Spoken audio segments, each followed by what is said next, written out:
بسم الله والصلاة والسلام على من لا نبي بعده أما بعد এক ভাই আমার কাছে একটি প্রশ্ন রেখেছে, রোজা রাখা অবস্থায় শরীরে তেল দেওয়া যাবে কিনা, মাথায় তেল দেওয়া যাবে কিনা, টুটে মিরিল মাখা যাবে কিনা, এবং তীব্র গরম থেকে বাঁচার জন্য মাথায় পানি দেওয়া যাবে কিনা, এই সম্পর্কে সামান্য কিছু আলোচনা।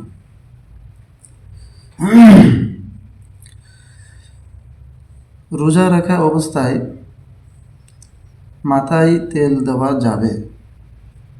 তেল শুধু মাথায় কেন, সারা শরীরে তেল দেওয়া যাবে।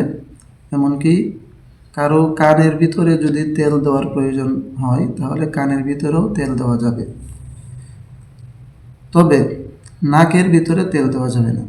নাকের ভিতরে তেল দিলে এই তেলটা যদি নাকের ভিতর হয়ে গলার মধ্যে চলে যায় তাহলে অবশ্যই এই রোজাটা ভেঙে যাবে। এই জন্য নাকের ভিতরে যদি তেল দিতেই হয় তাহলে অল্প এই পরিমাণ দিতে হবে, যেমন এটা গলার ভিতরে যেন না যায়। রোজা রাখা অবস্থায় মেরিল মাখা যাবে কিনা, লোশন মাখা যাবে কিনা?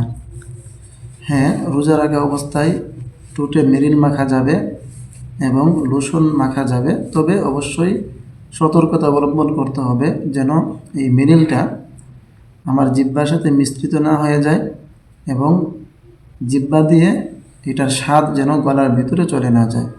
এটার স্বাদ যদি গলার ভিতরে চলে যায় তাহলে আমার রোজার ক্ষতি হতে পারে। শরীরে তেল, লোশন এই ধরনের আরও যা কিছু আছে শরীরের মধ্যে মাখা যাবে। আরেকটি প্রশ্ন ছিল, তীব্র গরম থেকে বাঁচার জন্য মাথায় পানি দেওয়া যাবে কিনা।